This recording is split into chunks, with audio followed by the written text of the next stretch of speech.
Thanks for watching Dunsmore Moving Dirt. We're back. We're still on the job where we was working on the tanks, clearing out roads, burying trash, and making creek crossings. And this is where we unloaded and started when I first started the job, probably a little over a month ago. Started clearing the fence line out, and we're going to work on this little old mud hole here. This is going to be planted to grass where this has been plowed up. It wasn't plowed up when I first come in here, and he just got that done. And funny thing about it, this morning I didn't want to come through. I went over and picked up my trailer, brought it around, and I come in up there where the pins are. That's a gravel road coming in. Drove through here, and I got to this field, and the other side was plowed first. The other side of them trees, there's 50 acres over there and 50 here. Started coming across the field, and dust flying where he plowed. And when he plowed this, it had rained in between. When he plowed that field and this field, his tractor plow broke down. He went and got it fixed. Anyway, when he plowed this, it was a little wet, and every place where he raised up is little grass looking spots. It's hard to see from down here, but anyway, this morning I come through an opening over there where I made it where I could get in here with a tractor where that feeder is. Driving across there, then I went to drive across the spot where he'd raised his plow up. Well, I went across one when he raised it up. He made little ruts. Well, then it rained, and the water just stood on top of that. Every place else where he'd plowed, it soaked in. Went across that, come across the other one, and before I know it, I mean, I was stuck. So I backed out of it and stayed on the plowed ground. You could drive on the plowed ground, but where them areas where he didn't plow, just like this right here, where he raised up his plow when he drove across it, stands water. So he's going to plant grass. They told him to get it plowed up this winter and just let it sit all winter long. Next spring he could plant grass. So anyway, I got to figure how to get out. I'm not going to go out that way this evening. I'm going to try to go up through here and stay on that high ground where it's plowed. I think I can get out all right, but it's just them roads I cut through there. It rained hard and they're kind of puddled up, and I don't want to put ruts in them. So anyway, this is the little mud hole I'm going to try to do something with. It's just needs to be bigger and deeper, and there's not hardly no, I mean, 1.5 foot, but the water comes in over there's a creek, makes a circle, comes in here and goes right back out, and that's what this is going to fill by. There will be a little water come in from this field here. It'll have grass on it, so it won't be washing, but I'd like to make this hole bigger. And it's low behind this dam because the creek used to come around here. I'd like to enlarge it some way. I'm going to have to move this though. I got to find a place to put all these trees. Leave all them right there as fences just there on the other side of it. The water's been going out right there where that log is, spreading across there. And I could put some dirt out in this field and spread it out, and he could plant grass across it. Never know it's a dam, but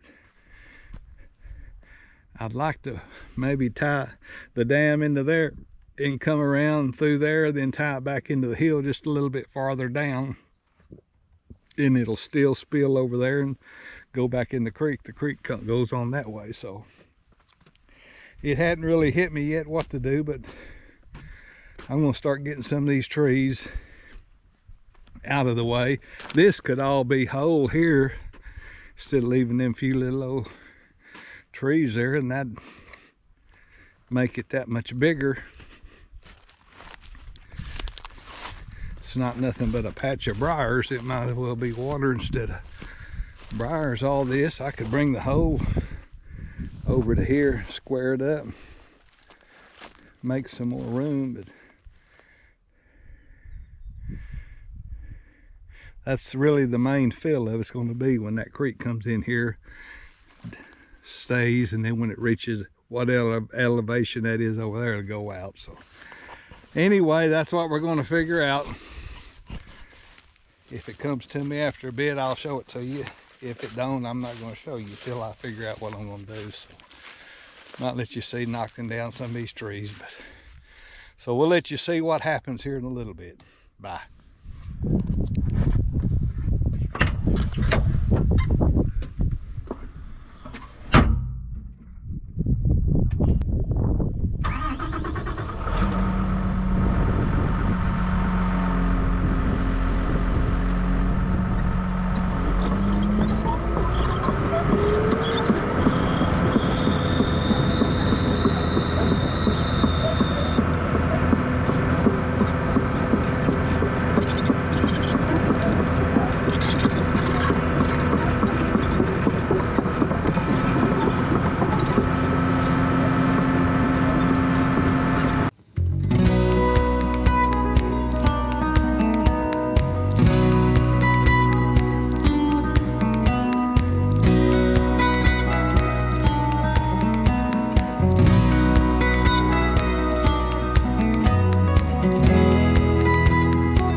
Okay, well, if nothing else, you can see the ground in most of the places now, so I kind of got an idea what I'd like to do. I'm gonna, that area over there is where the water was running out of here, and then it went over there and fell off in the creek. I'm gonna raise that up a little bit and probably move that dam back and use that dirt to kind of fix it. But I'm thinking of maybe spilling it right through them big trees there. That's good flat ground, and then I'll make a dam from there around and tie it somewhere in this field whenever I get an elevation shot later, or tomorrow morning or something, when I kind of get to, but I'm gonna fix it where the water don't go out there anymore. That's pretty low. If I can get that raised up, I may put some dirt behind them trees and in front of them trees, and use a lot of this right here, and then part of that old dam to put in there. Then I'll start digging a hole, and what I don't need for here, I'll just start filling in that hole behind that dam out to a certain point, and then he can plant grass on that if he wants to. But there'll be probably hole behind that dam, but then that'll be filled in. So anyway, it looks better anyway now since I got all them trees. I'm going to open that up where that water comes in and get some hole right here, and I'll use that dirt to kind of build a little levee right there. If it comes a flood, it might go over somewhere there, but if I can keep it going between them three big trees right there, I think it'll work a whole lot better. So, and then get some depth on this little hole here. So we'll set it up on time lapse, and let you see some of that while we're digging. Thanks, bye.